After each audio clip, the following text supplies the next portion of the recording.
Thank you, everybody. It's good to be here. I haven't stood in this place for a little while. Been making room for Ash, releasing his vision. I have a message I wanted to share with you this morning that I feel very inspired about, and I hope that it's really going to inspire you.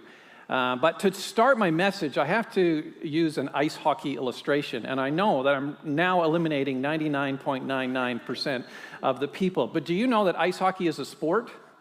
Yes, and it is the sport followed by most Canadian people. So I grew up watching ice hockey. Can anybody tell me who the greatest ice hockey player in history is? Wayne Gretzky. Wayne Gretzky is right. Jody probably knew that as well.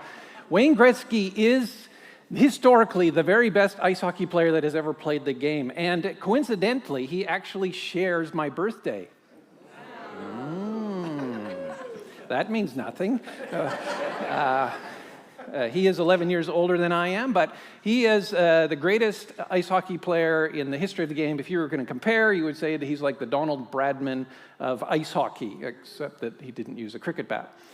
Now, the reason I'm bringing him up is because he has this fantastic quote.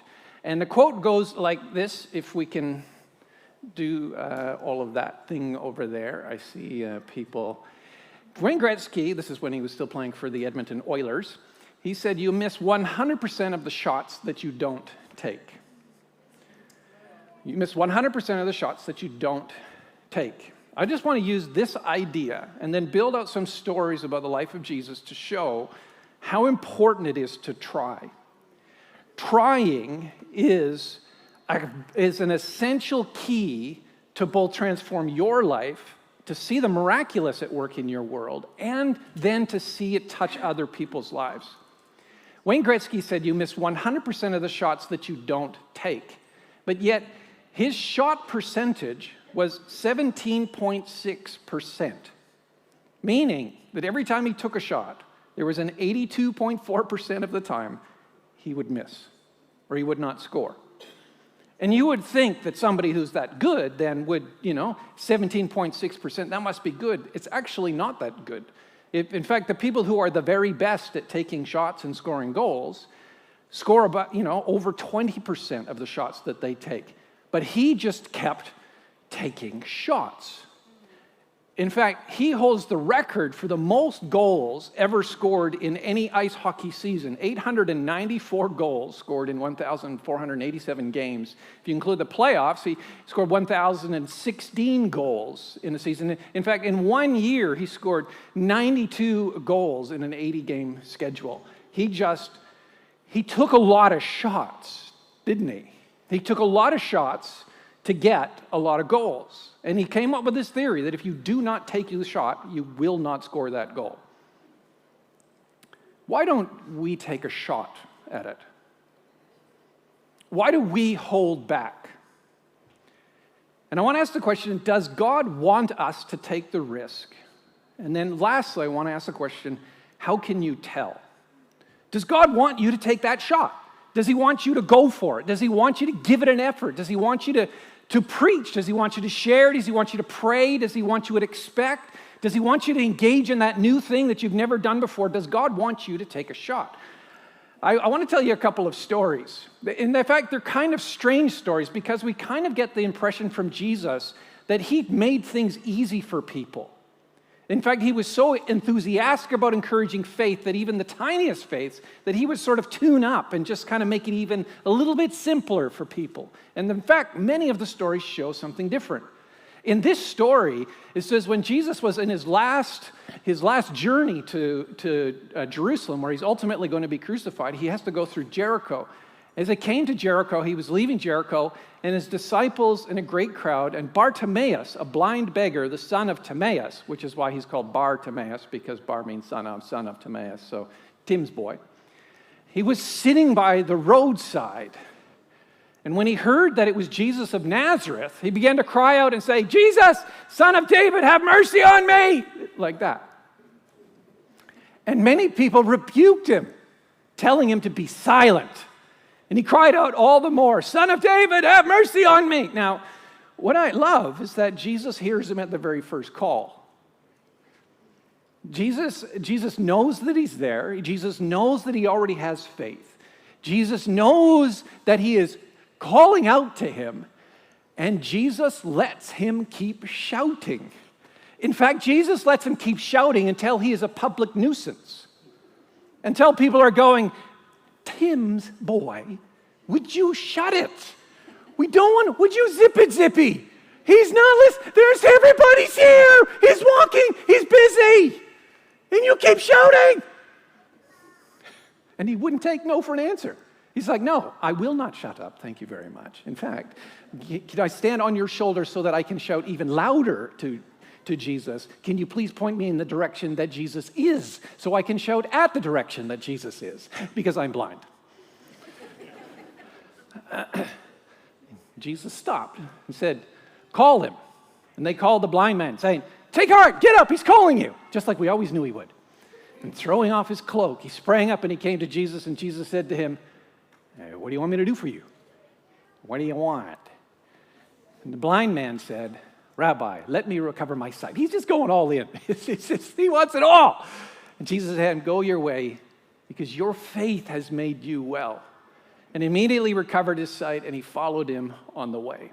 The thing about this story is about Bartimaeus' persistence, that he would not stop.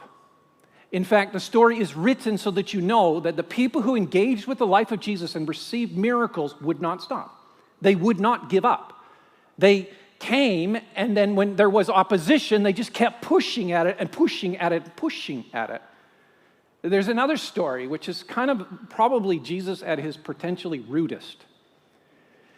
He ends up traveling north of the area of Israel, and he has been sent by the Father to reach the Jewish nation, to bring the gospel to the Jewish people. That is his mission and purpose. And at one point, he travels outside that region to an area called Tyre and Sidon, which is outside of the geographical area the Jews lived in. It says, from there he went to the region of Tyre and Sidon. And he entered a house, and he did not want anyone to know, yet he could not be hidden. I feel like that sometimes. And immediately a woman whose daughter had an unclean spirit heard of him and came and fell down at his feet. Now the woman was a Gentile, a Syro-Phoenician, so Syrian and Phoenician by birth, and she begged him to cast the demon out of her daughter. Now you would think that that would be enough of a start of a story for Jesus just to say yes. Of course, yes. Of course you want your daughter to be delivered of a demonic spirit that's probably impairing her in some way, destroying her life in some way. I'm Jesus. I'm super nice. Do you think that right away that Jesus would just say, yes, of course, and anything else I can do for you? I healed a blind guy last week. But he doesn't. He said to her, let the children be fed first.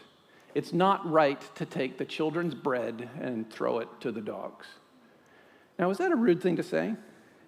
If you call anybody a dog, do they generally appreciate that? Now, what he's saying, though, and he's not necessarily being insulting, although he is being diminishing. He is saying, I didn't come here for non-Jews. My ministry is to the Jewish people, and once they reject me, then my message will go to all of the Gentiles. But now I am here for God's people. And so he says, in the same way as, in a household, is it right that if the parents brought out food for the children, that instead of giving the food to the children, they give it to the family pets? Or the dogs that sort of roam in between houses in that day and eat up whatever's left? Is it right that you take away something from the children to give it to dogs? Of course it's not right. So Jesus is being practical, real, and right in what he says, but she answered him, yes, Lord, yet even the dogs under the table eat the children's crumbs. And so he said to her, for this statement you can go your way. The demon has left your daughter. And she went home and found her child lying in bed with the demon gone. Now, I want you to see this. Jesus discouraged her pursuit, and she would not give up. He in fact, laid an obstacle in front of her. This isn't for you. And she just wouldn't give up. She's like, yeah, but it only takes a tiny crumb. Just a crumb, just a crumb. Well, you're walking past a crumb. And Jesus, in another passage, says, I've never seen such great faith. So the question is, why don't we take a shot at it? Why do we hold back? And does God want us to take the risk? And fourthly, how can you tell? I want to read to you a parable. Now, it's only part of the parable. The parable is longer, but the parable is the parable of the talents, where Jesus says the kingdom of heaven is kind of like a distribution of abilities. And God gives to everybody a different amount. And so some get 5, and some get 2, and some get 1. And so the person who is given the 5 produces a huge amount of result. And the person who's given 2 goes out and produces an equal response to their 2. The 5 gets 5 more, the 2 gets 2 more. But the guy who's given 1 does not do the right thing. In fact, he buries it. It says in the parable that he went away and buried it and then brought it to the master at the end of time. He said, the one who received the 1 talent came forward saying, Master, I knew that you were a hard man, reaping where you did not sow, and gathering where you had scattered no seed. And I was afraid. So I went and I hid your talent in the ground. Here, you have what is yours. His master answered him, You are wicked and a slothful servant. You knew that I reaped where I had not sown and gathered where I had scattered no seed. Then you ought to have invested my money with the bankers, that at my coming I should have received what was my own with interest. So take this talent from him and give it to him who has 10 talents. For to everyone who has, more will be given, and he will have an abundance. From the one who has not, even what he has will be taken away. And cast the worthless servant into the outer darkness. In that place there will be weeping and gnashing of teeth. This is a pleasant parable. I love how Jesus cheers you up. Gives you a nice story of weeping and gnashing. Your life, can you pay attention just for 1 minute? Your life and the potential of your life is a valuable treasure that cannot be buried. What you have is too important to be buried, and it's too important to be polite about it. It's too important to say, oh, did you bury it in the ground? Oh, that's nice of you. I'm sure it was nice and safe and dirty when you gave it back. You see, Jesus is really talking about something. See, the person who buried the talent said, Master, I knew that you were a hard man, reaping where you did not sow and gathering where you scattered no seed. And so I was afraid, and I went to hid your talent in the ground, and here's what you have. He actually believes this. He actually believes that he has a legitimate reason to be afraid. I didn't want to lose it. I didn't want it to be squandered and come to nothing. So what I did was I preserved it so it produced nothing. I never let any risk come to what you gave me. I did the right thing because there's too many problems out there. There's so many uncertainties. There's all kinds of difficulties. And look at you. You're like, I'm going to make the world and then expect fruitfulness from it. You're like, I'll plant plants, the seeds in the ground, and I expect them to grow. Yeah, you're pretty tough. Listen, the way that you see God is oftentimes the way you experience God. If you experience or you think about God as being harsh and severe and angry and punitive, then you'll live a life where God always seems to be angry, severe, harsh, and punitive.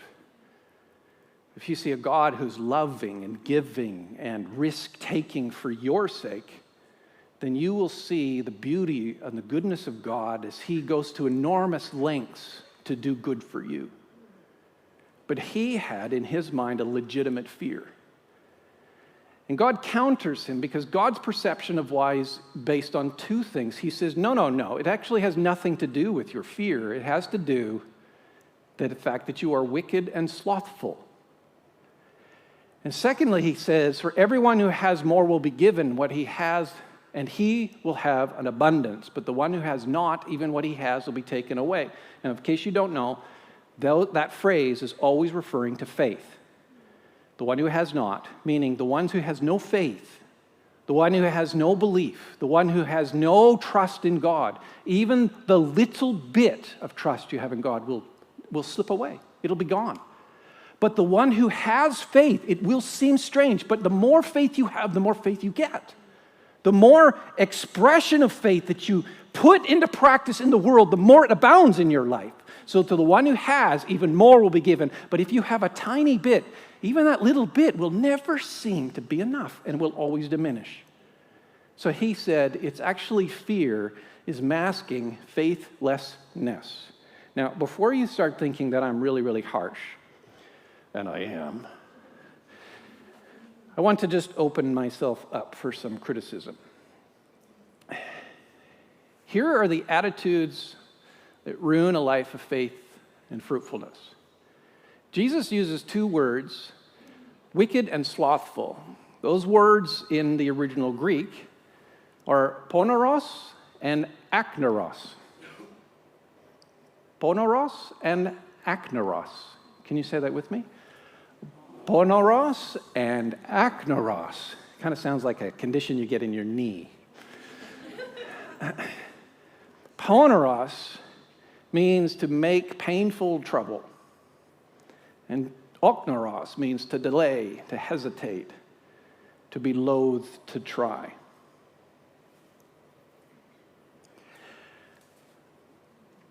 I'm going through a bit of a transition in my life right now. I've been doing the same kind of ministry for a very long time,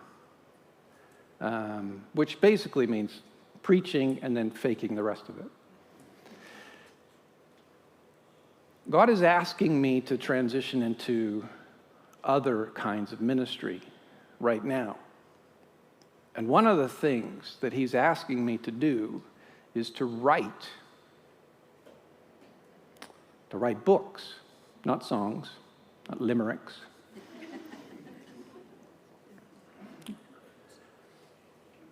Now, here's the vision that God has for his idea of me writing books. He would like to take some of the things that he has revealed to me in his word and use those to alleviate the pain of people's lives in every setting that those books would go. One of the things that always troubles me when I go to Papua New Guinea, I usually teach in the Bible college there for a good solid week. So I get the students, and they're all eager, they're all committed, they're all excited. And I don't want to sound arrogant, but what I contribute to their theology and their understanding of God is very, very important. And every single time I teach there, they say, "Do you have any books?" And I always say, "No, because I haven't got around to writing anything." Now, I want you to just see this the way that God is saying it to me. He wants me to write books because people's lives are filled with pain. And if I don't write books that help alleviate that pain, then I am wicked. I'm poneros. I see the pain and I leave the pain. And the other thing about me is I am delaying. I am hesitating. I am loath to try. Have you ever written anything? I've written a few things. And then you reread it later and you go, I'm so glad no one else ever saw this. Because I'm now embarrassed. How do we delete something? You know, you're trying to erase it from your hard drive. It's so awful. And you think, who would ever do this? And I've listened to now, because I'm so loath to try, that I'm listening to other people write about and talk about how hard it is to write. And so their stories are inspiring me about how hard it is to write, and I'm getting a really, really good excuse list.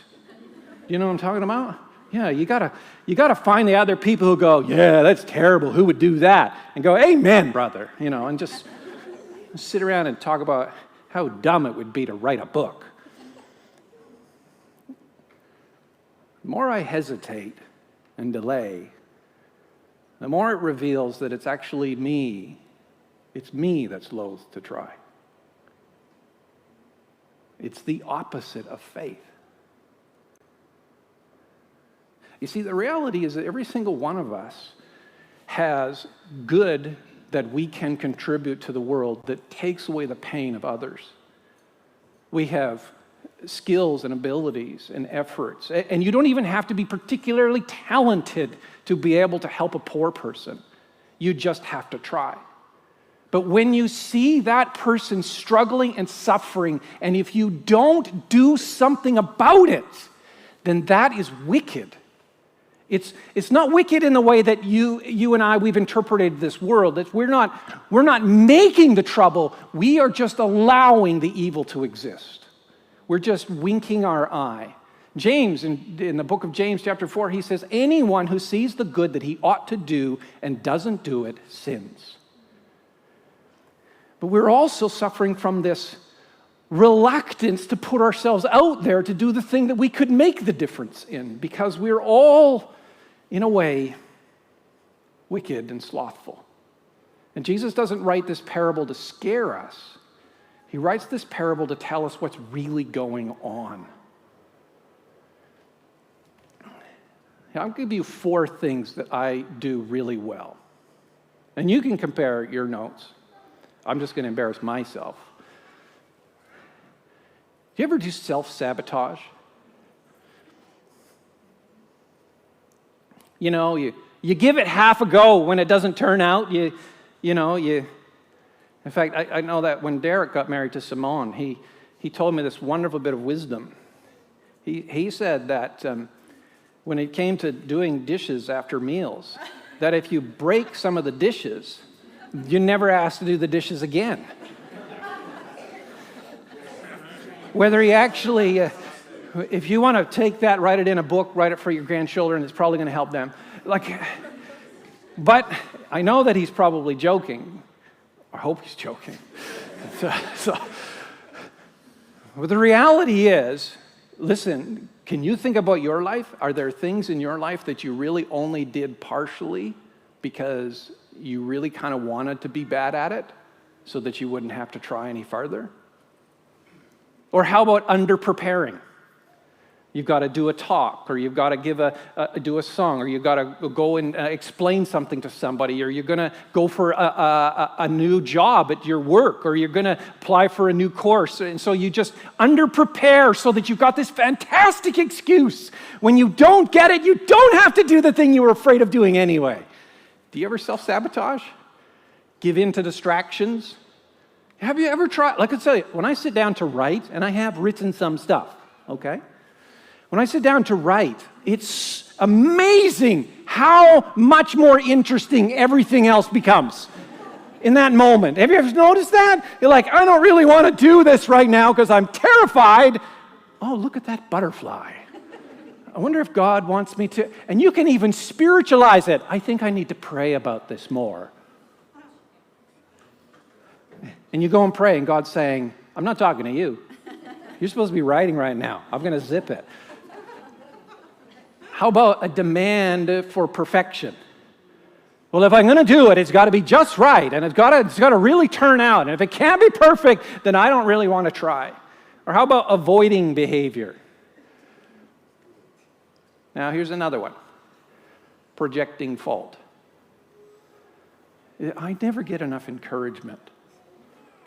I'm gonna write a book, and when people read it, if they don't go, oh, that was amazing, it changed my life, and now I'm going to be a nun. Like, I don't know.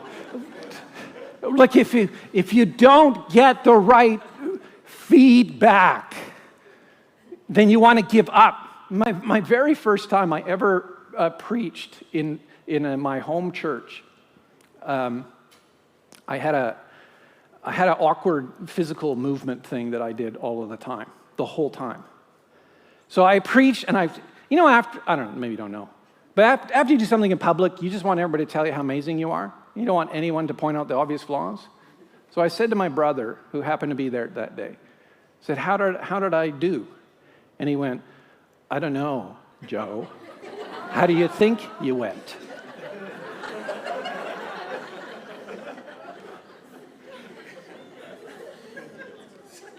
You know how bad you feel once you've already just embarrassed yourself? And then to know that everyone else saw that most embarrassing thing that you did as well. Listen, you are never going to get enough encouragement to get you over that line. You just have to do it in front of the naysayers and in front of the doubters. Well, there's other people stopping me. They're ahead of me in the queue. Jesus didn't say, oh, yes, please, I'd love to heal your daughter. There are always obstacles for everything. You will always have an obstacle in front of you. You can say, well, it's unfair conditions. There wasn't the right time. They didn't seem to be in the right attitude. I didn't ask the boss about that because I didn't see an open flag. Well, lack of opportunity. I'm sorry, but there just wasn't time or skills. You see, there was all kinds of ways that we can say, it's not me, it's the world. It's not me, it's life. It's not me, it's the situation. Or is it fear of embarrassment? We don't like to be vulnerable. We don't like to be ashamed. And we don't like mockery. Recently, I had to speak at the state conference, and I decided as the state chairman that I was going to do the majority of the speaking. When I shared with the state executive team my vision for what I wanted to speak about, they actually said in the meeting, that does not sound interesting. I wouldn't want to come to that.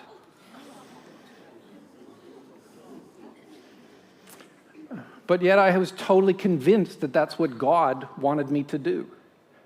And so I decided that I would just fail at what I thought God wanted me to do rather than try to please what other people expected.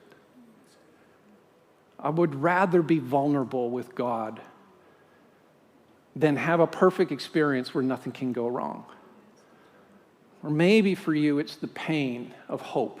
Hope is the most painful thing to hold because you know that if you hope for something and don't get it, you will be devastated.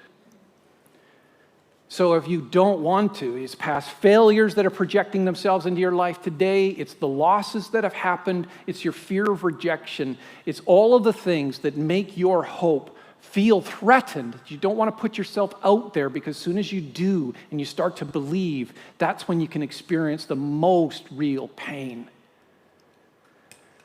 Ecclesiastes says, cast your bread on many waters, for you'll find it after many days. Give a portion to 7, even to 8, because you don't even know what disaster may happen on the earth. If the clouds are full of rain, they empty themselves on the earth. If a tree falls to the south or the north, in the place where the tree falls, that's where it's going to lie down. I love it. What? He who observes the wind will not sow, and he who regards the clouds will not reap. If you're watching the weather for the time to do, you'll never do it. As you don't know the way that the Spirit comes into the bones of the womb of a woman with a child, so you do not know the work of God who makes everything. In the morning, sow your seed. At the evening, withhold not your hand, because you do not know which will prosper, this or that, whether both alike will be good. So I want to ask the question, the reality. 100% of unprayed prayers go unanswered. 100% of them.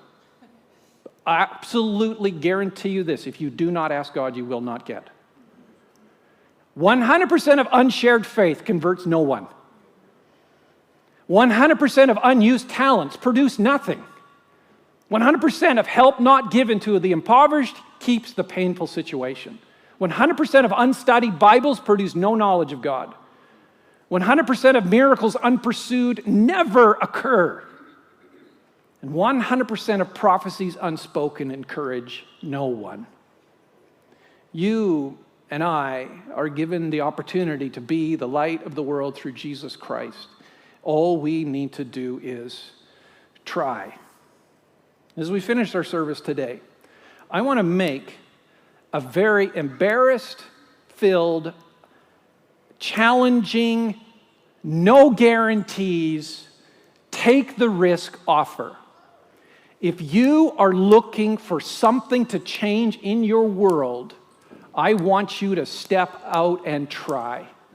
I want you to come to the front, and I want you to ask for someone to pray with you for that miracle or for that change or for the opportunity to do the thing that you feel called to do, for the relationships to be healed, for the effort to be put in to try to get a new job, take the next step, take the course, everything that in your life you're like, that's where I'm supposed to be going, but I can't yet try. Or you're expecting or hoping for a miracle, and if you don't approach God, you won't receive it. This is your moment to try. And if you don't try, then you will never receive. Can we stand to our feet as we just turn our hearts and our attention toward God? As these guys begin playing the song, if you have something in your life that is a genuine need, that you need a miracle for, you need to be released in, you need relationship help in, financial help in, career choices in, you need something, and you need to try. So as the guys begin to play, I want you to step out. I want you to just reach out to God. Come forward. You're not fully convinced, but you want to try. Don't let the little be taken away from you. Go in and get more. Oh, Father, I pray that today, that you would motivate people to expect. Lord, that you would give people the motivation to try, and that there would be nothing that holds people back today. Lord, I pray that you would stir faith in people right now to receive that miracle that they need in their lives, in their bodies, in their families. Lord, that you would give people an inspiration that they are going to receive from you the encouragement, the empowerment, the guidance that they need, the answers that they need about you.